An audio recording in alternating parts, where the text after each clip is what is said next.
जलते घर को देखने वालों, फूस का छप्पर आपका है। उसके कत्ल पे मैं भी चुप था, मेरा नंबर अब आया है और मेरे कत्ल पे तुम भी चुप हो, अगला नंबर आपका है। हम अपने बच्चे के लिए एजुकेशन लोन ले सकें, हमको एक घर छोटा सा बनाना है, हमको एक छोटी सी कार खरीदनी है और बाइक खरीदनी है। 22 सालों से इंतजार कर रहा हूँ कि यहाँ बैंक लोन का मेला कौन लगवाता है और आज तक नहीं कोई लगवा पाया। बहुत अध्यक्ष हुए, मंत्री हुए, ऐसे ऐसे वकील हैं जो 18 बैंकों के 10 बैंकों के वकील। एक नेक्सस जो यहाँ चल रहा है, उस नेक्सस को जब तक आम अधिवक्ता ध्वस्त नहीं कर देगा तब तक जो है उसकी बात यहाँ सुनी नहीं जाएगी। जनता जाने की कचहरी के नेता यही कमुए करा पाएंगे, भले कुछ आवे जाए न आवे। जो जात का नहीं वो बात का नहीं, जो कास्ट का नहीं वो राष्ट्र का नहीं, जो समाज का नहीं वो अपने बाप का नहीं। ये मेरे कथन नहीं है। अधिवक्ताओं के साथ जातियाँ भी हो रही हैं। जो 65 दिन का अधिवक्ता अगर और कम से 25 साल 30 साल प्रैक्टिस कर रहा है, अगर कभी एक आध विवाद हुआ तो यानी ये विवाद उसके खिलाफ गलत हुआ, उसके लिए पूरे परिसर को खड़ा हो जाना चाहिए। हम अपने अधिवक्ता भाई के हित की रक्षा के लिए अगर सड़कों पे उतरने से लेके और थाना घेरना, लेकिन परिसर के 24 कैरेट अधिवक्ताओं के लिए हम अपराधी माफियों गुंडों के संरक्षण के लिए एक कदम नहीं चल सकते। अध्यक्ष और मंत्री पद ही जो है बड़ा महत्वपूर्ण पद है, तो इन पदों पर जिनको भी आप चुने वह सबसे पहले 2 काम करे। एक तो 1 वर्ष में चुनाव यहाँ करावे और दूसरा जो बार का धन है उसमें 1 रुपए का भी भ्रष्टाचार ना करे। नमस्कार, स्वागत है आप सभी का हमारे इस विशेष कार्यक्रम में।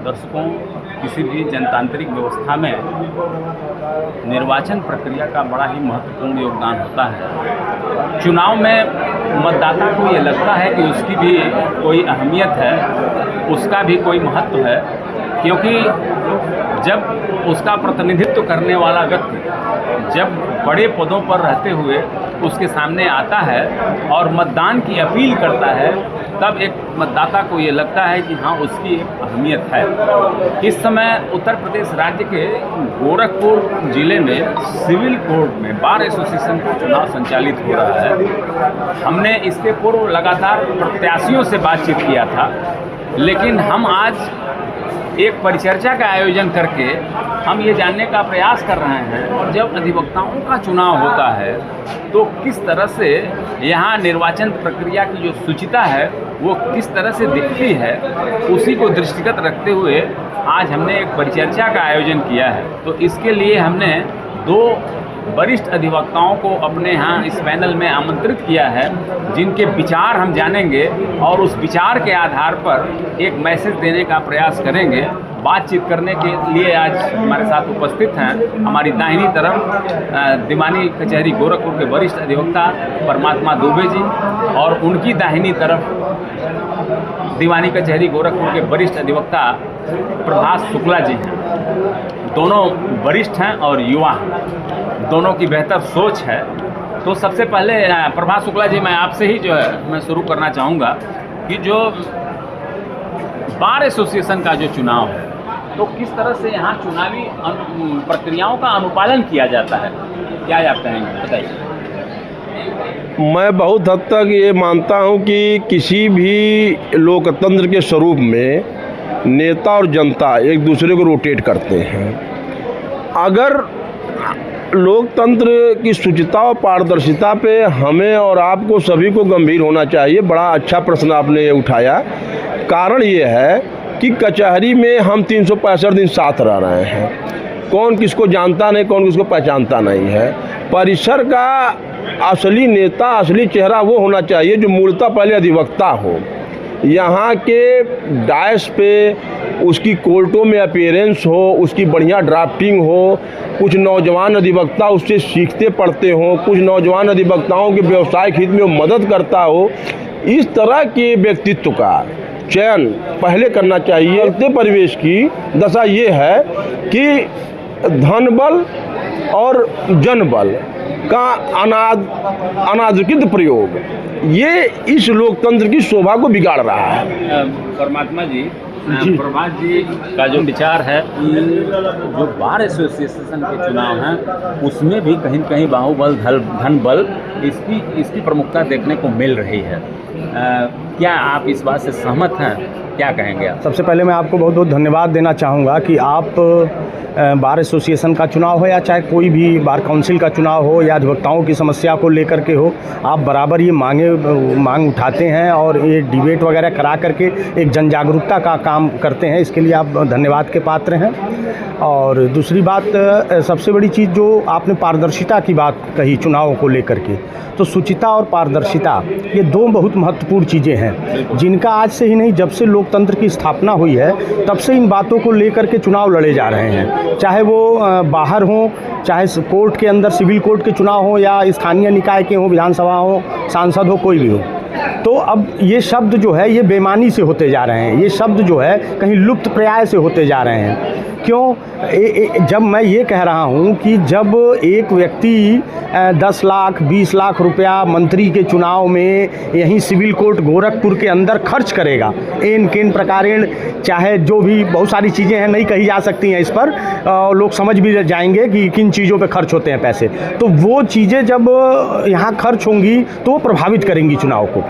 और जो भी लोग उनसे जुड़ कर के मतदान करेंगे, उन चीज़ों का लाभ लेकर के मतदान करेंगे, फिर वो अपने अधिकारों को वहाँ बाहर से नहीं पाएंगे, सही कार्यकारिणी का चयन नहीं हो पाएगा। जब आप धन बल के, बाहुबल के या किसी भी प्रभाव में करके चुनाव जब निर्वाचित करेंगे किसी प्रत्याशी को, तो आपके जो अधिकार हैं वो अधिकार आपको यहाँ से नहीं मिल पाएंगे। मैं आपके कई वीडियोस देखा अभी इधर जो आपने प्रत्याशियों के बारे में बनाए, तमाम प्रत्याशियों ने कहा है कि हम स्टाइपेंड देंगे, मृतक अधिवक्ताओं को 2 लाख देंगे, कोई कुछ कह रहा है, मतलब इतना धन देने की बात कर रहे हैं। किसी ने ये नहीं बताया कि धन आएगा कहाँ से। आखिर सिविल कोर्ट का अपना कोष क्या है? अपना कोष वकालतनामा है, अपना कोष कुछ किराया, यहाँ जो बैंक वगैरह है, कैंटीन है, इसके अलावा तो कोई कोष नहीं है।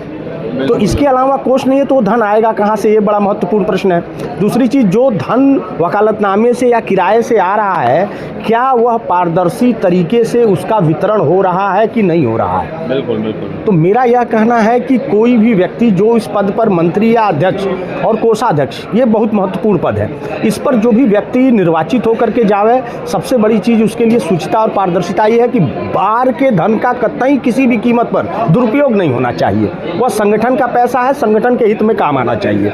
अब रह गई बात जीविकोपार्जन करना, पैसा कमाना, इस सबका ध्येय है, सबके पास परिवार है, वो है, बच्चे हैं, सारी चीज़ें हैं। तो आपके पास आज जैसा अभी प्रभात जी ने बताया कि एक प्रैक्टिशनर हो, काम करने वाला हो, तो जब आप प्रैक्टिशनर होंगे, काम करने वाले होंगे, तो आपको इतना फीस जो है वो मिलेगी महीने में, इतने केसेज आपके पास हो जाएंगे कि आप अपना जीविकोपार्जन सम्मानित तरीके से कर सकते हैं। तो फिर ऐसी स्थिति में बाहर के धन का दुरुपयोग, एक तो ये एकदम बिल्कुल बंद होना चाहिए। विगत 8-10 सालों से देखा जा रहा है, कभी किसी के ऊपर भ्रष्टाचार को लेकर आरोप, कहीं कोई FIR हो रही है, कोई बात हो रही, ये सब चीज़ें कतई नहीं होनी चाहिए। 1-1 रुपए का वहाँ हिसाब ये होना चाहिए। दूसरी चीज़ कि समय से चुनाव होना चाहिए। पिछले 10-12 सालों से ये देखने में आ रहा है कि चुनाव जो है वो कहीं 2 साल में हो रहा है, कहीं 1.5 साल में हो रहा है, कहीं 18 महीने में हो रहा है। तो ये ऐसा क्यों? यहीं बगल में कलेक्ट्रेट बार है, वहाँ 1 साल में हो जाता है, एक आध बार वहाँ भी गड़बड़ी हुई है। लेकिन मेरा कहने का मतलब है, ऐसे लोग जो गड़बड़ी फैलाने वाले हैं उनको तो कतई जो है वो इनसे दूर रखने की ज़रूरत है, उनको निर्वाचित करने की ज़रूरत ही नहीं महसूस होती है हमको। क्यों? क्योंकि जब आप समय से संवैधानिक पद पर रहते हुए बाहर के और संवैधानिक तरीके से आप संविधान की रक्षा ही नहीं कर पा रहे हैं, तो क्या करेंगे उस पद पर रह करके या निर्वाचित होकर के? तो मेरा ये है कि समय से चुनाव हो। 12 महीने का है, या तो बाइलाज चेंज कर दीजिए, 2 साल का चुनाव कर दीजिए, 3 साल का कर दीजिए, हमें कोई आपत्ति नहीं है। लेकिन अगर 1 वर्ष का है तो 1 वर्ष आप रहिए, 1 वर्ष के बाद चुनाव कराइए, नई कार्यकारिणी आए और बाकायदे चार्टेड अकाउंटेंट से या जैसे भी उसको सारा बजट जो है, जो वहाँ का आता है, जो खर्च होता है, उसका 1-1 पाई का हिसाब जो है वो यहाँ के जनरल बॉडी को मिलना चाहिए। प्रभात जी, जैसे परमात्मा जी ने कहा कि जो समय से चुनाव की बात आपने कहा, बहुत बेहतर बात आपने बताया है। अक्सर बाकी जगहों पर होता होगा, लेकिन यहाँ तो दिखता है ना, यहाँ सिविल कोर्ट में ये दिखता है कि चुनाव की जो व्यवस्था है, 1 वर्ष के लिए निर्वाचन की प्रक्रिया जब यहाँ होती है तो चुनाव कभी भी 1 वर्ष में शायद नहीं हो पाते हैं। इसके पीछे कारण क्या है, आप मानते हैं? इसके पीछे सबसे बड़ा कारण यदि मैं मानता हूं तो इस परिसर को मानता हूं। सबका नैतिक कर्तव्य है कि समय से चेताया जाए कि आपका 1 वर्ष पूरा हो गया। और साथ ही साथ एक और व्यवस्था यहाँ पे है एल्डर कमेटी की।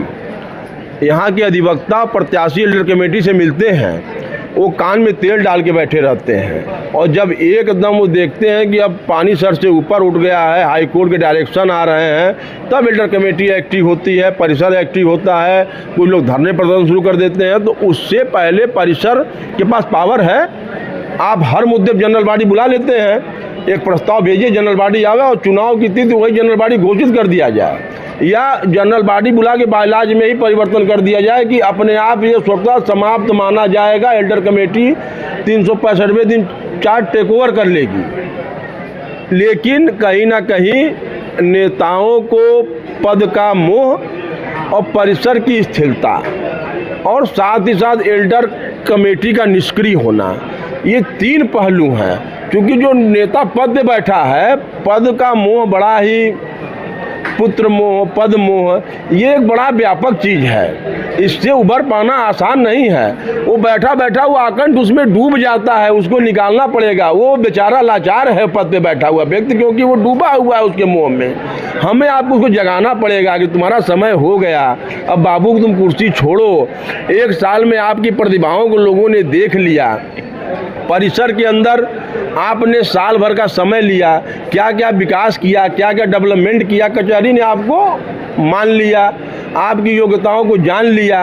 अब आप पुनः प्रत्याशिता करिए। तो इसमें जैसे आपने कहा कि ये परिसर दोषी है, तो परिसर दोषी है तो इसका मतलब सारे अधिवक्ता दोषी हैं, यानी उस पद पर रहने वाला व्यक्ति जो है उसका कहीं दोष नहीं है। बैठे रहने की जो लालसा है, वो लालसा कहीं न कहीं उन पदाधिकारियों को ही तो प्रेरित करती है कि हम इसको खींच के हम इसको आगे बढ़ावें, ताकि जो है हमें अब इसका लाभ उन्हें कैसे मिलता है, किस लाभ के नाते जो है लोग ये करते हैं।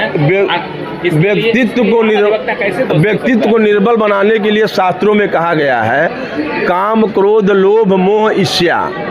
तो पद पाने वाला व्यक्ति कहीं ना कहीं इन चीज़ों में डूब गया, तो अब परिसर की जिम्मेदारी है, वो नहीं डूबा ना। इसलिए मैं परिसर को पहला जिम्मेदार मानता हूँ। आप सचेतक हैं, आपको सचेतना होगा कि समय हो गया, जागो मेरे भाई, अब तुम्हारा समय पूरा हुआ, अब अगले को भी आने दो। अगर ये प्रक्रिया चली होती तो अब तक सभी को लगभग अवसर मिल चुका होता। लेकिन उन सीटों पे बैठ के आप अपने प्रभाव का प्रयोग करते हैं और उस प्रभाव के प्रयोग में इतना डूबे रहते हैं कि उसे छोड़ना नहीं चाहते। उसके लिए तमाम तिकड़म चलते हैं, न्यायालय जाते हैं, धरने हो रहे हैं, तब तो जाके कोई मानता है, तब कोई चुनाव कराता है। ये मैं इंडिविजुअल किसी की बात नहीं कर रहा हूँ, पहले जानिए, क्योंकि जो चीज़ परंपरा बन गई, जो चीज़ परंपरा बन गई, आप देखेंगे कि मैं पहला ये कार्यकाल नहीं है जो का नाम 2 साल टेक ओवर किया। इससे पहले आप पूर्व में जाएंगे 6, 7, 8 कार्यकाल जो भी गए, सब टेक ओवर किए 2-2 साल। तो जब आप परंपरा बना लिए, तब फिर आप किस मुंह से किसकी आलोचना करेंगे। तो उन पदों पे बैठे हुए नेता से पहले मैं इस परिसर में बैठे हुए अपने सचेतक अधिवक्ता बंधुओं को पहला जिम्मेदार मानता हूँ। एल्डर कमेटी का चयन क्यों हुआ, अगर वो विफल है तो या वो तत्काल इस्तीफा दे, या हमारे सचेतक अधिवक्ता तत्काल एल्डर कमेटी की जगह नए निष्क्रिय हो तो तुरंत उनको कहें हटिए, अब नया एल्डर कमेटी जनरल बॉडी बनाएगी, क्योंकि आप असफल हो गए, और तत्काल आप चार्ज टेक ओवर करें। अब ये फंसता क्या है, फीस नहीं जमा हो पा रही है, फीस नहीं जमा हो पा रही है, बिल्कुल ऑडिट नहीं हो पाया, अभी ये नहीं हो पाया, ये क्या बहाने हैं चुनाव को। कई रास्ते ऐसे रहते हैं। पहली बार तो नहीं, पहले तो 365 दिन राइट है, 365 दिन बाद कचहरी 1, 2, 3 महीना देखती है कि क्या करें, उसके बाद कहेंगे फीस जमा हो रहा है। अब फीस जमा शुरू हुआ 6 महीना, फीस जमा पर अब एल्डर कमेटी जाग रही है, तो एल्डर कमेटी जागी 3 महीना, तो बताइए क्या करें, तो अपने आप 2 साल हो गया। अच्छा परमात्मा जी, प्रभात जी जो है सीधे सीधे परिसर को सबसे पहली जिम्मेदारी परिसर को इन्होंने दे दिया। अच्छा ये बताइए, जो हमारा लीडर है, जो जिसको हमने अपना प्रतिनिधित्व सौंपा है, तो उसकी भी तो जिम्मेदारी बनती है। तो जो हमारा अगुवा है, वो अगुवा आखिर कौन सी लालच है जिसके लोभ में वो जो है लगातार एक्सटेंड करता है। क्या कहना है आपका, क्या बताएंगे आप? देखिए, अभी जैसा प्रभात जी ने कहा कि परिसर की जिम्मेदारी है, तो अब परिसर तो जनरल बॉडी जो आम अधिवक्ता है, बिल्कुल, तो आम अधिवक्ता तो अपने को ठगा सा महसूस करता है। हाँ बिल्कुल। आम अधिवक्ता क्या कर सकता है? आम अधिवक्ता के पास राइट टू रिकॉल है नहीं। यहाँ 1 ही साल का समय है, ये भी नहीं है कि चलो 6 महीने बाद आप राइट टू रिकॉल में कि एक मतदान हो जाए और हमको ये पसंद नहीं, इनको हटा दिया जाए पद से, ऐसी कोई व्यवस्था नहीं है। इसीलिए जो हमारे पूर्वज थे यहाँ, उन्होंने 1 साल का सिस्टम बनाया था कि चाहे गलत होगा सही होगा, अगर हम चुन ही लिए, किसी गलत को ही चुन लिए, तो 1 ही साल रहेगा, फिर सही आदमी आ जाएगा और उन चीज़ों को सुधार देगा। शायद यही मंशा रही होगी, वरना 5 साल का निर्वाचन होता, 1 साल का नहीं होता। पहली चीज़। दूसरी चीज़ ये जो आपने कही कि धन की बात, तो कहीं ना कहीं धनादोहन तो बार के पैसे का हुआ है। अब जो लोहे की सीढ़ी 90,000 रुपये में बन रही है, अगर उसका बिल 1,90,000 का लगा हुआ है, तो 1 लाख रुपया गबन हुआ कि नहीं हुआ? जो टीन शेड 1,000 रुपये में मिलेगा, अगर उसका 1200 का रसीद वहाँ लगा हुआ है, तो हम कैसे जान पाएंगे कि वो 1,000 का ही था और 1200 में ख़रीदा गया है? लेकिन जब उसका ऑडिट होगा, जब उसकी रिसिप्ट लगेगी और अदर कंपनी से जब उसका टैली होगा, तो पता चलेगा ना कि ये टीन मैं इसको थोड़ा सा एक्सप्लेन कर देना चाहता हूँ। एक घोटाला यहाँ हुआ था राष्ट्रमंडल खेलों का, सुरेश कलमाड़ी को उसमें फंसाया गया था।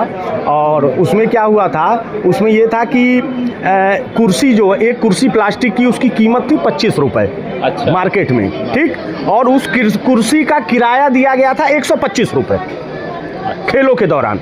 तो ये कहा गया कि क्यों नहीं 25 रुपये में खरीद ली गई और क्यों 125 रुपये भाड़ा दिया गया उसका? यही भ्रष्टाचार हुआ था। तो ये जो इस तरह के भ्रष्टाचार हैं वो यहाँ होते हैं।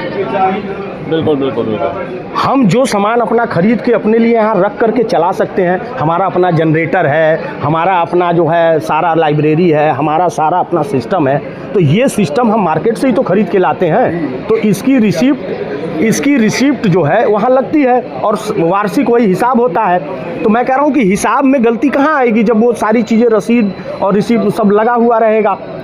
तो आप अपने डिग्निटी से पैसा कमाइए, बार के पैसे पे हाथ मत डालिए, मेरा ये कहने का मतलब है। बिल्कुल। हाँ, आप बेल आप 10 बेल आपकी लगे रोज, आप अध्यक्ष हो गए, मंत्री हो गए, रोज आपके पास 10 बेल लगी, आप जाइए 10 बेल में सुनवाई करिए, 1 लाख रुपया कमाइए, हमको उससे कोई आपत्ति नहीं है। लेकिन बार के 1 रुपये का भी इधर उधर करेंगे तो हमको आपत्ति है एकदम। और वो हो रहा है पिछले 10 सालों से, क्योंकि कहीं कहीं ऑडिट में कहीं गड़बड़ आ रहा है, कहीं FIR हो रही है। तो आखिर ऐसा क्यों हो रहा है? जब हम आए थे 2005 में, तब तो ऐसा नहीं था, तब तो पैसे के लिए तो कोई विवाद नहीं हुआ था। यहाँ श्री तिवारी जी जो है अध्यक्ष का चुनाव लड़े थे, आपके सुरेश शुक्ला जी उस समय अध्यक्ष थे, जब यहीं ये बार का भवन बन रहा था, वो भर्जा वहाँ गिर गया था, तमाम विवाद हुआ था। तो उसके बाद से लेकर के लगभग 7-8 सालों तक मैंने पैसे को लेकर के यहाँ भ्रष्टाचार का विवाद नहीं सुना कि पैसा गबन हुआ है, हुआ। लेकिन विगत 10-12 सालों से जो है क्या नियति और नीति बन गई है लोगों की, कि लोगों के दिमाग में यह है कि क्या वहाँ धन रखा है कि 10-10 लोग 12-12 लोग दौड़ रहे हैं उसके लिए, क्यों परेशान हैं? तो मैं ये नहीं कह रहा हूँ कि आदमी बेईमान है, लेकिन कुछ चीज़ें हैं जो छुपी हुई हैं। बिल्कुल बिल्कुल बिल्कुल। ऐसा ही जैसे जिला पंचायतों में प्रधानों में पहले प्रधानी के लिए लोग कहते थे अरे आप लड़ जाओ, गांव कहते नहीं अरे उनको लड़ा दो, किसी को भी बना देते थे। अब ऐसा नहीं है, अब जो है 8-8, 10-10 लोग लड़ रहे हैं, खूब पैसा खर्च कर रहे हैं। वही स्थिति यहाँ कमोबेश बन गई है। तो कैसे हम अनुपालन जो है हम कैसे अपेक्षा कर सकते हैं? अपेक्षा ये है कि हमको प्रत्याशी जो है, प्रत्याशी का चयन करते समय हमको ध्यान देना है कि इसके व्यक्तिगत जीवन में ये कैसा है। बिल्कुल। अगर इतनी हमारे पास क्षमता है, अगर हमको मालूम है कि अमुक व्यक्ति जो है ये व्यक्तिगत जीवन में साफ सुथरी छवि का है, तो हमको उसको वोट देना चाहिए। हमको किसी नेक्सस को वोट नहीं देना चाहिए। कोई नेक्सस बना के चल रहा है, कोई एक लॉबी बना के चल रहा है, ग्रुप बना के चल रहा है कि वो 10-20 लोग वो जीत के जाएंगे, वो बार को सेंट्रलाइज कर लेंगे। फिर सिटी वर्क हो रही है तो नहीं, जनरल बॉडी तो मैं तो कहा ही हूँ कि अब उसके पास राइट टू रिकॉल तो है नहीं। थोड़े समय के लिए किन्हीं भी वादों में आप बहक करके या किसी के भी, अब बहुत सारी चीज़ें हैं जो नहीं कही जा सकती इस पर, लेकिन लोग जानते हैं हैं उसको जो है, उसमें अगर उसमें हम दावतों में डूब करके हम किसी से धन ले करके अगर हम मतदान कर देंगे थोड़ी देर के लिए, हाँ, तो 1 लाख परिणाम गलत होगा। हाँ, तो परिणाम वो गलत आ जाएगा, फिर वो गलत व्यक्ति चुन जाएगा, फिर आपके पास वर्किंग नहीं रहेगी। बिल्कुल सेंट्रलाइजेशन होगा, वो सीधे शहर की कोई बेल चलेगी उसके पास पहुंच जाएगी, आप देखेंगे खाली। अरे आपका ही मौकिल चला जाएगा दूसरे के कि अरे अमुक व्यक्ति अध्यक्ष पद पे है, अमुक व्यक्ति मंत्री पद पे है, वो तो काम करा देगा, अमुक व्यक्ति फला पद पे है, वो काम करा देगा। अरे छोड़ो यार, बाद में इनसे कराया जाएगा। ये वकील साहब ठीक है, अच्छे हैं, बहुत बढ़िया हैं, लेकिन अमुक व्यक्ति पद। तो इस सेंट्रलाइजेशन से अगर कचहरी को बचना है तो ऐसे प्रत्याशियों का निर्वाचन करना है जो अपने जीवन में साफ सुथरे हों।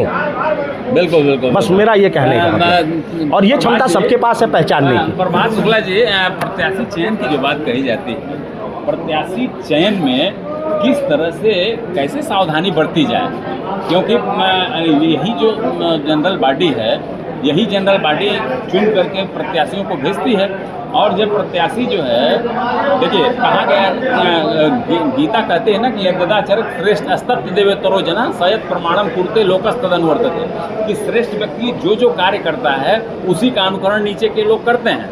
आप अगर हमारे अगुआ हैं, आपको हमने अगर श्रेष्ठ स्थान दिया है, तो जो आप आचरण करेंगे वही आचरण नीचे के लोग उसी का अनुकरण करेंगे।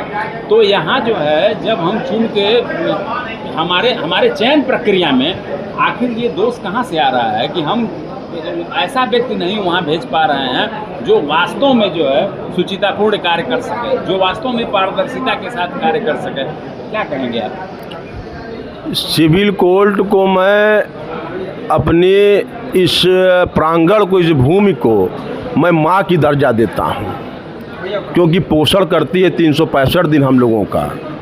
कोई यहाँ से निराश शाम को नहीं जाता है, सबको कुछ ना कुछ ये भूमि दे के भेजती है। और हमारे परिसर में ऐसे श्रेष्ठ योग्य गुरुवर आचार्य आज भी मौजूद हैं कि उनसे कहा जा रहा है कि गुरुदेव अध्यक्ष का चुनाव लड़िए आप, मंत्री चुनाव लड़िए आप। वो लोग कह रहे हैं बाबू हम इनमें उतरी नहीं पाए, हमें लड़ी नहीं पाए, हमारे बस के बटले नहीं बा। कारण क्या है? कारण क्या है कि परिसर के चुनाव ने अपनी दिशा ही बदल दी। इसलिए कहीं ना कहीं वास्तव में जो इस परिसर का प्रत्याशी होना चाहिए वो प्रत्याशिता से भाग रहा है कि हम एक पेटिशनर हैं, हमको अपना परिवार देखना है, अपना व्यवसाय देखना है, उसके बाद राजनीति देखना है। इतना बड़ा प्रांगण है और 365 दिन राजनीति देखने वाला व्यक्ति कहीं ना कहीं व्यवसाय से दूर हो जा रहा है, परिवार से कट जा रहा है। तो किन्हीं कारणों से जो मूलतः पेटिशनर हैं हमारे, वो इस व्यवस्था में आ नहीं पा रहे हैं। 24 कैरेट का पेटिशनर आएगा तो उसको अध्यक्ष इसलिए नहीं बनना है कि हमारे पास बेल उड़ के आएगी, उसको अध्यक्ष इसलिए नहीं बनना, हमको स्टे करा लेना है। वो टाइट होकर जज साहब से बात करेगा। क्या कारण है कि जिला जजों की आए दिन और बार और बेंच के बीच आए दिन तनाव की स्थिति बढ़ रही है? कारण ये है कि कहीं ना कहीं आप वहाँ कुछ जा रहे हैं, कुछ पाने की चेष्टा से। आप क्यों नहीं डायस पे आमने सामने बात कर रहे हैं?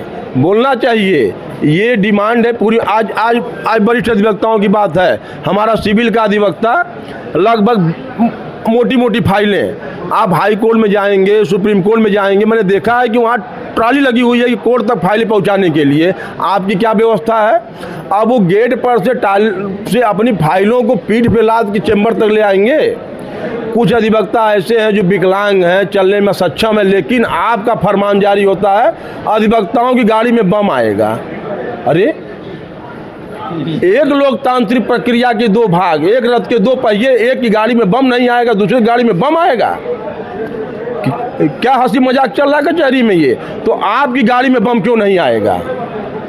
बिल्कुल। और इस बिंदु पे जो डायस पे बतियाने वाला अधिवक्ता होगा, जो कानून को जानने वाला व्यक्ति होगा, अगर यहाँ आप चलेंगे क्या नाम है सुप्रीम कोर्ट वगैरह में, देखेंगे वहाँ पे एडवोकेट, जितने बड़े बड़े एडवोकेट हैं, जिनकी ब्रीफिंग बड़ी है, जिनकी फीस बड़ी है, उनके सामने जज साहब लोग भी जब बैठते हैं तो एकदम बैलेंस हो जाते हैं कि अरे भाई ये तो हमारे आका हैं, ये ज्ञान और बुद्धि में हमको दबाए हुए हैं, इनसे हम चढ़ नहीं पाएंगे, इनकी बात को मान लिया जाए। आपके वहाँ क्या है? मेन चुनाव लड़ने वाले व्यक्ति चुनाव मैदान में नहीं हैं। जो चुनाव लड़ते हैं वो आकर्षण पैदा करके, चाहे धन का हो, चाहे जनबल का हो, चाहे अपनी माया रचते हों, हाँ, बिल्कुल बिल्कुल बिल्कुल। तो अच्छा, पहली बार 13.5 सालों का मैंने जीवन यहाँ पे अपना काटा। एक बार मैं प्रत्याशी रहा कार्यकारिणी का। जितनी मूलभूत ज़रूरतें मुझे महसूस होती थी मैं व्यक्तिगत तौर से करता था, किसी से 10 रुपये का अपेक्षा नहीं करता था, अपनी जेब से लगा के मैं करता था, क्योंकि आप प्रतिनिधित्व ले रहे हैं, इसलिए आपको वो बर्डन भी उठाना पड़ेगा। ये नहीं कहा जा सकता है कि हम अपनी जेब से लगा कैसे जाएंगे, जाना पड़ेगा, नहीं तो मत आइए। दूसरी चीज़, आपको इस परिसर में ये देखना होगा कि कौन, मैंने पहले भी कहा, जो 365 दिन का पेटिशनर हो, जिसके पास फाइल हो, जो पढ़ता हो, पढ़ने लिखने में रुचि रखता हो, आने वाले अधिवक्ताओं को कोर्ट पे बहस, जिरा, इन चीज़ों के लिए मजबूत बनाए, इस परिसर को गुरुकुल की तरह डेवलप करे। मैं यहाँ पे जितने भी अपने वरिष्ठ अधिवक्ता हैं, मैं उनको कुलपति कुलाधिपति में मानता हूँ, क्योंकि यहाँ कोई पद तो बना नहीं, लेकिन ये सबसे बड़ा विश्वविद्यालय है। लाभ तो एक फैकल्टी थी, विश्वविद्यालय असली अब ये है। और हमारे आचार्य ये हैं, हमारे गुरु ये हैं, हमको जो सिखाएगा, हमको जो पढ़ाएगा, हमारी जेब में 500 डाल के जो वोट लेगा वो हमारा दुश्मन है, लेकिन हमको 500 कमाना जो सिखाएगा वो हमारा गुरु है, उसे ही बार का नेता बनना चाहिए। हमारे साथ जो हमारे व्यवसायिक हित में खड़ा होगा वो हमारा गुरु भाई है, गुरु है, उसका यहाँ चयन होना चाहिए। और इसके लिए वो नहीं, जाति पाति बंधन नहीं, 365 दिन हम सबको जान रहे कौन क्या है क्या नहीं है, लेकिन इस 15 दिन में कचहरी सिर्फ चुनाव लड़ती है, सब भूल जाती है। बड़े दुर्भाग्य का विषय है। इस परिसर में आने वाले समय में इस बात के लिए भी कोई ना कोई गोष्ठी संगोष्ठी का आयोजन होना चाहिए कि एज ए एडवोकेट नए अधिवक्ताओं कंडक्ट क्या होना चाहिए। यहाँ तो बहुत सारे ऐसे अधिवक्ता हैं जो आपके परिसर में चुनाव के समय दिखाई देते हैं। बहुत सारे COP की व्यवस्था तो इसीलिए बनाई गई थी ना, कि जो सर्टिफिकेट ऑफ प्रैक्टिस देने की जो बात कही गई थी, यह ऐसे लोग जो नॉन प्रैक्टिशनर हैं और जो प्रैक्टिशनर हैं, इन्हीं के विभाजन के लिए व्यवस्था बनाई गई थी। तो उसका उसी जो है COP का ही सुचिता के साथ अगर अनुपालन हो गया होता, तो जो बाहरी अधिवक्ता हैं, भाई आपके ही हक पर डाका मारते हैं ना, वो बाहर जो है दुकान चलाने वाला व्यक्ति, ठेकेदारी करने वाला व्यक्ति, पता चलता है कि जो है आपके यहाँ पंजीकृत है और जो है आपका लाभ वो ले लेता है। यहाँ कोई ज़रूरत होगी बार में, उसके साथ घटना होगी, उसके घर पर मार होगी, आप उसके लिए पूरा मार खड़ा हो जाएगा। आप यहाँ प्रैक्टिशनर है, पता चलता है कि आपके घर अगर कोई बात भी हो गई तो 10 लोग आपके लिए खड़े नहीं हो पाएंगे। तो सबसे पहले तो जो बाहरी जो नॉन प्रैक्टिशनर लायर हैं उन पर तो प्रतिबंध लगाने की आवश्यकता है। क्या कहेंगे? इस देश में जनता झुकती है माफियाओं के सामने, गुंडों के सामने, बाहुबलियों के सामने, नेताओं के सामने, लेकिन अगर ये कहीं झुकते हैं तो झुकेंगे अधिवक्ताओं के सामने, बढ़िया डॉक्टरों के सामने, बढ़िया वैज्ञानिकों के सामने, बढ़िया विचारकों के सामने और बढ़िया पत्रकारों के सामने। कारण क्या है कि यही देश की ऊर्जा है। और अधिवक्ताओं को एक तरह से धीरे धीरे राजनीतिक हथियार बनाने का प्रयास किया गया। आप देखेंगे अधिवक्ता परिषद, अधिवक्ता सभा, फलाने सभा, ये कमेटी, अधिवक्ता, ये क्यों बन रही है? कहीं ना कहीं नहीं, आज भी सभी वर्गों को काटिए, शिक्षक, डॉक्टर, व्यापारी, सबको काटिए। व्यापारी भी झुकेगा तो अधिवक्ता के सामने, बड़ा पैसा उसके पास है, लेकिन हम यही बुलाएंगे और वो प्रणाम करेगा, यही माफिया बैठेगा प्रणाम करेगा। लेकिन माफियाओं ने पहले अपना गढ़ भेजा, गढ़ भेजने के बाद खुद माफिया एंट्री कर रहे हैं। बिल्कुल कर रहे हैं, बिल्कुल कर। कारण है कि अगर पूरे देश में सत्ता के खिलाफ कोई लड़ेगा तो अधिवक्ता लड़ेगा और कोई नहीं लड़ेगा, क्योंकि हर आदमी डरता है, लेकिन अधिवक्ता डर को त्याग के ही तो कोट पहनता है। और जब कोट पहन के मैदान में आता है तो उसके दिमाग से डर निकल जाता है, सिर्फ वो लड़ता है। अरे वो जीवन भर लड़ता ही तो है, तो डरेगा किस बात के लिए? वो लड़ने के तैयार है। अपनी लड़ाई भी तो उसे लड़ने। परमात्मा जी आप बताइए कि जो ऐसे अधिवक्ता जो नॉन प्रैक्टिशनर हैं, लेकिन आवश्यकता पड़ने पर पता चलता है कि जो आपका वास्तविक हक है अगर जैसे मान लीजिए कि अगर कोई अधिवक्ता, बहुत सारे ऐसे लोग हैं जो सेवानिवृत्ति के बाद आते हैं, बहुत सारे लोग हैं जो बहुत कुछ काम कर लेने के बाद आते हैं, तो ऐसा व्यक्ति जब कचहरी में आता है तो स्वाभाविक है कि वो अपने धन बल के प्रभाव से आपको प्रभावित करने का प्रयास करेगा, और जब आप अगर उससे प्रभावित होंगे तो आपकी जो राजनीति की दिशा और दशा है वो भी बदलेगी। तो कैसे इस पर नियंत्रण लाया जा सकता है, क्या कहेंगे आप? नहीं, देखिए, ये जो बात आपने कही है कि रिटायरमेंट के बाद भी बहुत सारे लोग जो है, तो चूँकि जो मौकिल आता है कचहरी में वो आपके अनुभव को, पहले तो आपकी उम्र को देखता है, वो ज्ञान को नहीं देख पाता है। ज्ञान तो जब आपसे बात होगी तब ना वो ज्ञान को देखेगा। और वो पहले आपकी उम्र को देखता है, आपके बालों को देखता है, फिर देखता है कि हाँ बहुत एजेड हैं, उस आधार पर भी कभी कभी वो काम दे देता है। बिल्कुल। तो जो ऐसे लोग आते हैं जो दूसरे विभागों में रिटायरमेंट के बाद से वकालत करने आते हैं, ऐसे लोग जो यहाँ रेगुलर प्रैक्टिशनर हैं उनके लिए घातक है प्राइमा फेसी। भले उनको ABCD ना पता हो लॉ की, लेकिन अब वो चूँकि काम ले लिए, अब वो किसी से पूछ के करेंगे या जैसे भी अपना वो काम करेंगे।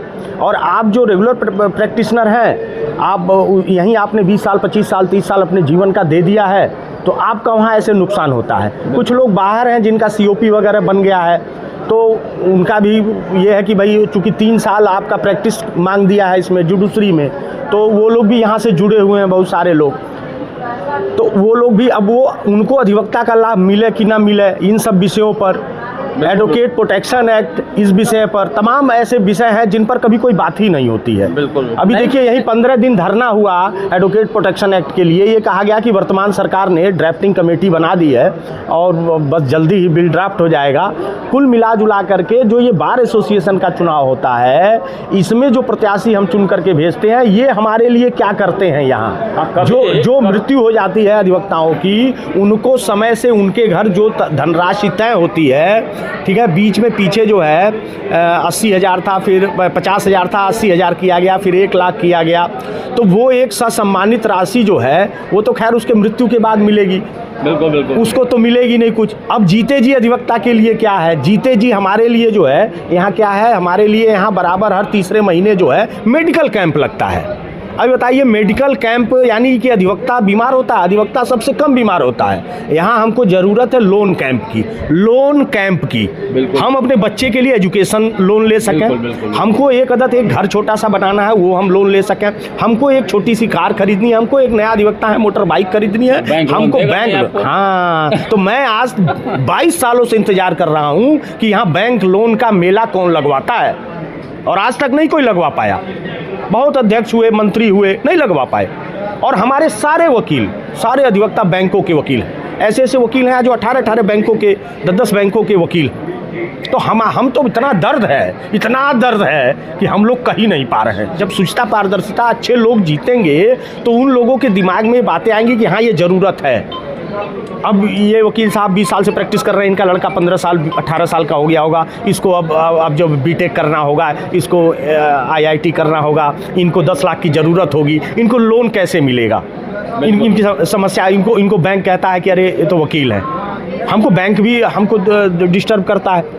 तो इन सब चीज़ों पर देखने वाला जो चाहिए वो कैंप लगे, तो हमको भी लगा कि हाँ ये वकील साहब जो है, ये अध्यक्ष जी, ये मंत्री जी, ये बड़ा अच्छा सोचते हैं। तो आखिर क्यों जो है, आखिर क्या कारण है कि जो चीज़ें हम लोग यहाँ कह रहे हैं, अपने व्यक्तिगत जीवन में लीन हो जाना। जब जीत के लोग जाते हैं, समस्या यहाँ दिक्कत क्या है, इस पर जनरल बॉडी आती है, जनरल बॉडी नहीं वहाँ मीटिंग करते हैं व्यक्तिगत। अब भाई देखिए वहाँ क्या है, वहाँ मैंने कहा फिर वही नेक्सस की मैंने एक बात शुरू में ही कही है। एक नेक्सस जो यहाँ चल रहा है, उस नेक्सस को जब तक आम अधिवक्ता ध्वस्त नहीं कर देगा तब तक जो है उसकी बात यहाँ सुनी नहीं जाएगी। नेक्सस में मैं किसी का नाम नहीं लेना चाहता हूँ, वो लोग खुद जानते हैं। उनके निश्चित 10-20 लोग हैं। जैसे ही प्रचार वहाँ शुरू होगा, कोई कार्यक्रम शुरू होगा, वो बोलेंगे उनके प्रिय फलां बोलेंगे, उनके प्रिय फलां बोलेंगे, उनके प्रिय फलां बोलेंगे। 10 लोग बोलेंगे, 1 घंटा हो जाएगा, जनरल बॉडी का काम खत्म हो जाएगा। बिल्कुल। तो जब आम अधिवक्ता की बात कैसे पहुंचेगी?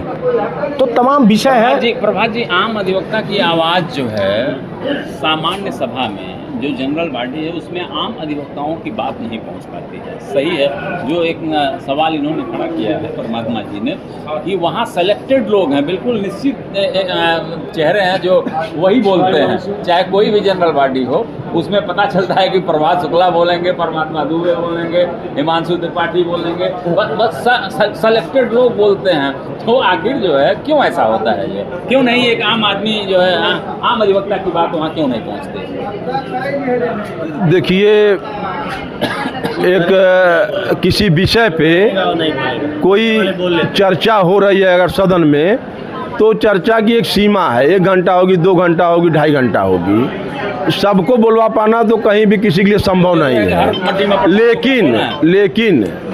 लेकिन जिस विषय के लिए कोई मीटिंग आहूत हो, उस मीटिंग से पहले विषय के वक्ताओं का चयन हो जाना चाहिए।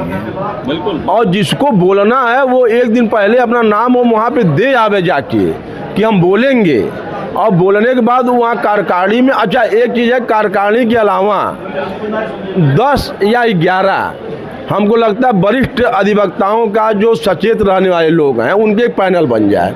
वो तय करेंगे कल की जनरल बॉडी इस विषय पे है और इतने वक्ता छाट लिए गए, और उन वक्ताओं को, जैसे अब इस समय व्हाट्सएप का समय है, व्हाट्सएप पे डाला जाता है कि यह नोटिस आई कि ये लोग ये काम होना है, तो ये BACC के ऑफिशियल वेबसाइट का ग्रुप पे पड़ गई या वक्ताओं के बीच पड़ गई। उसी तरह उन वक्ताओं का नाम एक दिन पहले पड़ जाए कि ये वक्ता इस विषय पे कल बोलेंगे और इस क्रम से बोलेंगे। हाँ, इस विषय पर बोलेंगे और इस क्रम से बोलेंगे, और उनकी बातों को तत्काल रिकॉर्ड करिए और तत्काल व्हाट्सएप पे शेयर करिए। और दूसरी चीज़, और दूसरी सूचिता की बात, बार एसोसिएशन एक अंग है, लेकिन इसकी मात्र संस्था बार काउंसिल है। आप रहर में, उखुड़ में, गेहूं खेत में 2 कमरा बना के ला विद्यालय चल रहे हैं, मान्यता आपको देनी है। वहाँ से जो बच्चा पढ़ा ही नहीं, वो तो आ गया कचहरी, वह तो आने के बाद यहाँ देख रहा है कि वो अभी सोच रहा है, ज्ञान तो उसके पास है नहीं, तो वो सोच रहा है कि न्याय का प्रहरी रहूँगा, राजनीतिक रसूख अगर रहेगा तो मैं जजों को दबाऊँगा, कोर्टों को दबाऊँगा, मेरे प्रभाव में कोर्टें काम करेंगी, जनता जाने की कचहरी के नेता यही कमुए करा पाएंगे, भले कुछ आवे जाए न आवे, ये ललकार के काम कराते हैं। ये एक गलत परंपरा है, ये गलत परंपरा है। और दूसरी चीज़ है कि अगर किसी समाज की रक्षा करनी है तो ऊपरे पायदान से लेके और अंतिम पायदान तक, पहले पायदान से लेकर अंतिम पायदान तक सबकी जिम्मेदारियां तय होनी चाहिए। मैं बार काउंसिल ऑफ इंडिया के मेंबर को डायरेक्ट गलत नहीं कहूँगा, मैं खुद की भी जिम्मेदारियां तय करूँगा, तब उनकी जिम्मेदारी तय करूँगा, क्योंकि अगर मैंने अपनी जिम्मेदारी निभाई होती तो वो वहाँ होते ही नहीं। बिल्कुल। तो कारण यह है कि हम अपनी जिम्मेदारियों नहीं निभा रहे हैं, दूसरे की जिम्मेदारियों पर खड़ा कर रहे हैं। और जब तक हम अपनी जिम्मेदारियां न निभावें, जब तक उस पद पे बैठ के हम वो नैतिकता न दे पावें, तब तक हम किसी को नैतिक कह सकते हैं। मैंने पहले ही कहा कि पद जो है वो चीज़ ही गड़बड़ है। बिल्कुल। परमात्मा जी, जैसे लोकतंत्र में बहुमत का जो निर्णय होता है वो सर्वोपरि माना जाता है। जैसे आम चुनाव में अक्सर देखा जाता है कि जिसकी जितनी संख्या भारी कहा जाता है कि भाई जिसकी जितनी संख्या है, जो संख्या बल में जो अधिक है, वह अपना प्रतिनिधित्व, भाई जात पात के नाम पर, धर्म के नाम पर, इस तरह से लोग प्रतिनिधियों का चयन करते हैं। कहीं ऐसा तो नहीं है कि आपके इस परिसर में जनतांत्रिक व्यवस्था में बहुमत का यही विभक्त स्वरूप जो है, कहीं ऐसा तो नहीं कि उसका भी यहाँ प्रयोग हो रहा है, जिसको जो है हमें नियंत्रित करने की ज़रूरत है? क्या कहेंगे आप? देखिए, जनमत जो है कभी भी संविधान पर अधिभावी नहीं हो सकता है। जयललिता का एक केस है जिसमें जयललिता वहाँ चुनाव जब जीती तो यही तर्क रखा गया कि हमको जनता ने चुन लिया है, तो हमारे ऊपर जो एंटी करप्शन के चार्जेस हैं इनको नील किया जाए। तो इस पर ये टिप्पणी दिया माननीय उच्चतम न्यायालय ने कि जनमत जो है वो कभी संविधान पर अधिभावी नहीं हो सकता है। यानी हो सकता है कि 51% लोग गलत हो जाएं, बिल्कुल बिल्कुल बिल्कुल बिल्कुल। लेकिन ऐसा नहीं है कि जो है 51% लोग सही हों, ऐसा नहीं कि 49% गलत है, 49% गलत है। बिल्कुल बिल्कुल, ये सही है, क्योंकि एक ही 2% का परसेप्शन है। 50-51 तो का मामला है। मैं ये नहीं कह रहा हूँ कि यहाँ जो लोग लड़ रहे हैं वो या जो सब बेईमान है या गलत आदमी है, मेरा कहने का नहीं है। मेरा कहने का मतलब वहाँ जाने के बाद जिन्होंने कहा पद पाने के बाद या वहाँ जो पद पर चले जाते हैं तब क्या हो जाता है, तो मैं ये कह रहा हूँ कि पद पर जाने के बाद भी आपकी शुचिता और पारदर्शिता ये बनी रहे। आपका अधिवक्ताओं के प्रति जो जिम्मेदारी है उसको आपको पूरा करना है। आप अपने व्यक्तिगत जीवन को वहाँ वो करने के लिए आप सबके नेता बन के वहाँ गए हैं, ना कि अपने लिए कार खरीदने गए हैं, अपने लिए मकान बनाने गए हैं, ना कि अपने लिए जो है आप हाई एजुकेशन अपने बच्चे को दिलाने के लिए गए हैं। आपको ये देखना है कि वो बच्चे, एक अधिवक्ता के लड़के का भी एडमिशन हुआ कि नहीं हुआ इंटर में, उसको पैसे की तो कमी नहीं है, कहीं कोई दिक्कत तो नहीं है, उसकी आपने क्या मदद किया, एक आम अधिवक्ता को वहाँ से क्या मिलता है, मैं ये कह रहा हूँ आपसे। नहीं बिल्कुल कि बीमारी में मान लीजिए मिलता है, मैंने कहा ना मृत्यु होने के बाद हम मर जाएंगे, आप 2 लाख नहीं 5 लाख दीजिए, हम रहेंगे नहीं दुनिया में, पता नहीं क्या हो। हम जीते जी संघर्ष करें, हमारे संघर्षों को हमारा पदाधिकारी, हमारा नेता देखता है कि नहीं देखता है। उसने कोई डिक्लेरेशन किया हो, अगर किसी ने इसके पहले कि मैं डिक्लेयर करता हूँ कि किसी भी अधिवक्ता के लड़के के, बच्चे के, लड़की के किसी भी एडमिशन फला या कहीं भी आ रहा हो तो आप बताएं, संस्था से सीधे संपर्क किया जाएगा। इस तरह के कुछ वैचारिक चीज़ों पर काम नहीं यहाँ होता है। काम केवल बस वही घुमा फिरा करके हार्ट के डॉक्टर आ गए और किडनी के डॉक्टर आ गए। मैं देख रहा हूँ 20 साल से बस हार्ट और किडनी वही चेक हो रही है। जैसे मेरे कहने का तात्पर्य है कि जो आम चुनावों में जो स्थितियाँ देखने को मिलती हैं, जात पात धर्म ये सब चीज़ें जो है, क्या कहीं ऐसा तो नहीं है कि उसका प्रवेश आपके परिसर में भी हो रहा है? अगर आपके परिसर में हो रहा है तो इसके निराकरण का उपाय क्या है? ये फाइनल नहीं, ये फाइनल राउंड है। ये तो आप कास्टिज्म जो है वो तो देखिए ये नहीं होना चाहिए। अगर यहाँ आ रहा है, देखिए जो जात का नहीं वो बात का नहीं, जो कास्ट का नहीं वो राष्ट्र का नहीं, जो समाज का नहीं वो अपने बाप का नहीं। अब ये एक राजनीति भी है, ये मेरे कथन नहीं है, ये मैं भी कहीं किसी वीडियो पर एक नेताजी हैं उनके वो निषाद देता है, वो कह रहे हैं अपनी कास्ट से।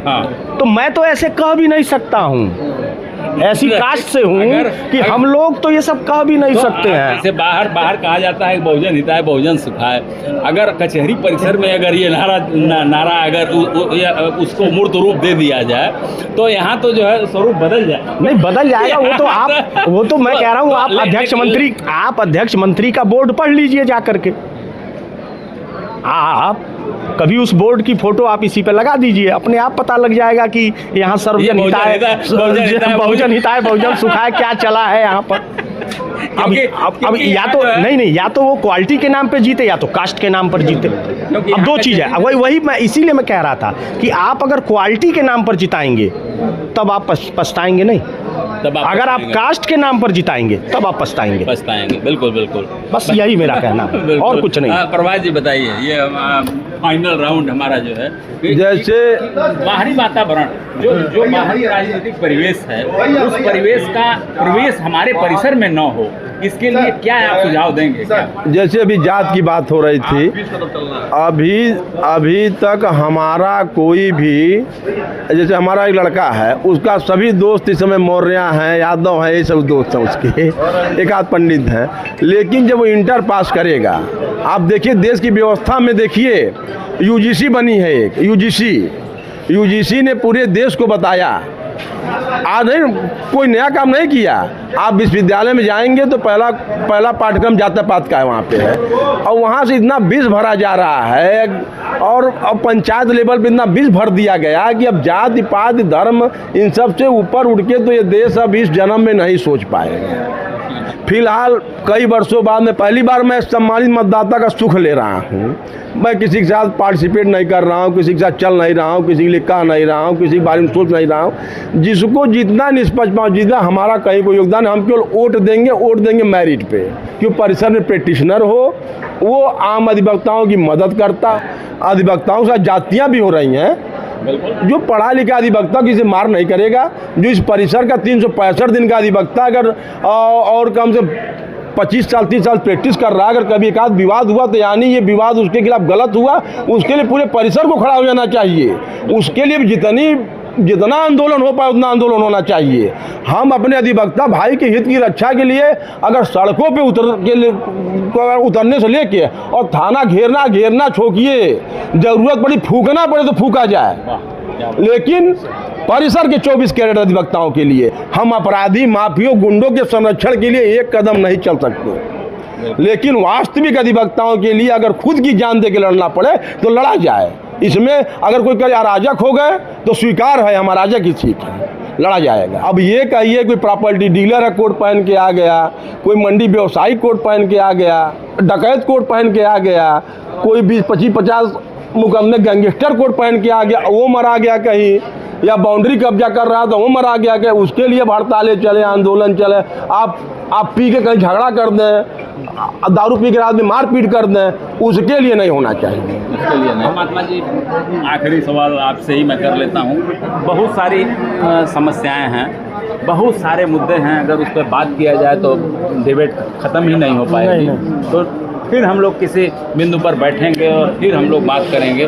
बस सिर्फ आपसे मैं इतना ही जानना चाहता हूं कि हमारे इस डिबेट के, हमारे इस पर चर्चा के बिल्कुल आखिरी क्षण में आप ये बताएं कि जो इस समय जो वर्तमान माहौल चल रहा है, चुनावी माहौल, इसमें एक आम मतदाता किस तरह से जो चुनावी पारदर्शिता है, चुनावी जो निष्पक्षता है, उसको दृष्टिगत रखते हुए अपना मतदान करें, क्या कहेंगे? देखिए, अब तमाम प्रत्याशी हैं, अच्छे लोग लड़ रहे हैं चुनाव, उसमें से चुनना है, परिसर के ही लोग हैं सभी लोग।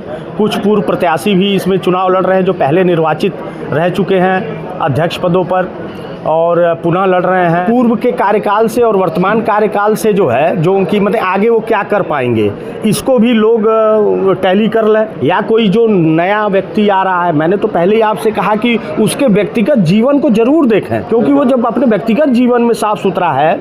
अभी यहीं राजेश पांडे जी भी बैठे हुए हैं, अच्छे व्यक्तित्व के हैं। देखिए, पहली बार चुनाव लड़े वरिष्ठ उपाध्यक्ष का, और पहली बार में ही पदभार इनको, पहली बार में ही वरिष्ठ उपाध्यक्ष बने, इत्तेफाक से आज यहाँ बैठे हुए हैं। अभी देखिए, उसी पद पर 8-8 साल से लोग लड़ रहे हैं, 4-4 साल से लड़ रहे हैं, नहीं जीत पा रहे हैं। क्यों?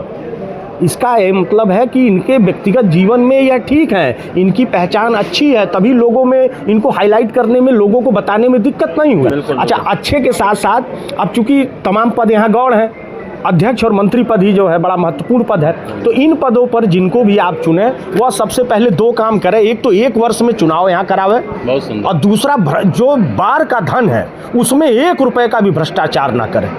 बिल्कुल। और अधिवक्ताओं के लिए अगर कोई वह कार्यक्रम, जैसे मैंने लोन का बताया कि अधिवक्ताओं को बड़ी समस्या होती है, ठीक है, ये सब व्यवस्था अगर वो करवावे तो ये तो हाँ, बहुत मतलब यहाँ से जीतने के बाद जो है कि हम तो साहब अध्यक्ष हो गए, मंत्री हो गए, अब वो अपने ही मतलब उसमें व्यस्त है।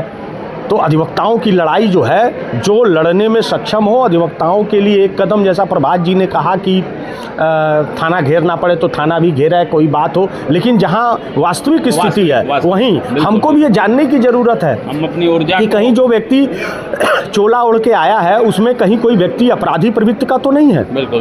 कोई हमारे संगठन का दुरुपयोग करके अपना निजी हित तो नहीं साधना चाहता है। बिल्कुल। हमको इससे भी बचना है और ऐसे लोगों के चुनाव से भी, चयन से भी बचना है। बिल्कुल। और बड़े अच्छे प्रत्याशी हैं, बहुत सारे लोग हैं, मतदान करें लोग। और 2 लाइनें मैं इसमें और कहना चाहूँगा कि जलते घर को देखने वालों फूस का छप्पर आपका है, और आग के पीछे तेज हवा है, आगे मुकद्दर आपका है। उसके कत्ल पे मैं भी चुप था, मेरा नंबर अब आया है, और मेरे कत्ल पे तुम भी चुप हो, अगला नंबर आपका है। तो मेरा कहने का मतलब है कि जो देखे हुए हैं लोग यहाँ सब जान रहे हैं, सारे अधिवक्ता विद्वान हैं हमारे अधिवक्ता भाई, हम लोग उनके सामने कुछ नहीं है, सभी अधिवक्ता विद्वान भाई हैं हमारे, एक पढ़ाई किए हुए हैं। तो वो सब लोग जो है निष्पक्षता के साथ जाति पाति रंग भाषा भेद से ऊपर उठ करके चयन करें शुचिता और पारदर्शिता के आधार पर। दर्शकों, आपने देखा ये हमारे लिए भी ये पहला ही अवसर था और हमें लगता है कि इस परिसर के लिए भी पहला अवसर रहा होगा कि जब इस परिसर के चुनाव पर, जब सिविल कोर्ट बार एसोसिएशन में हो रहे चुनावी प्रक्रिया पर हम लोग परिचर्चा कर रहे हैं और हमारे वरिष्ठ अधिवक्ता यहाँ अपना विचार प्रस्तुत कर रहे हैं, निश्चित रूप से बहुत सारे विचार सामने आए हैं और आप एक मतदाता के रूप में, एक दर्शक के रूप में आपको निश्चित रूप से मदद मिलेगी। अंतःकरण की जो पुकार है उसके आधार पर आप प्रत्याशी का चयन करें और ये समझें कि वह कितना उपयोगी हो सकता है आपके लिए, वह कितना उपयोगी हो सकता है परिसर के लिए। आप लोगों ने निश्चित रूप से आपको ये परिचर्चा बहुत अच्छी लगी होगी। आप लोगों ने परिचर्चा देखा। प्रभात जी, परमात्मा जी, आप अपने व्यस्ततम समय में से आप हमारे लिए कुछ समय आप निकाल करके यहाँ आए और बहुत सुंदर आपने परिचर्चा यहाँ किया है, बहुत सुंदर विचार आप लोगों ने यहाँ प्रस्तुत किया है। इसके लिए आपको बहुत बहुत धन्यवाद।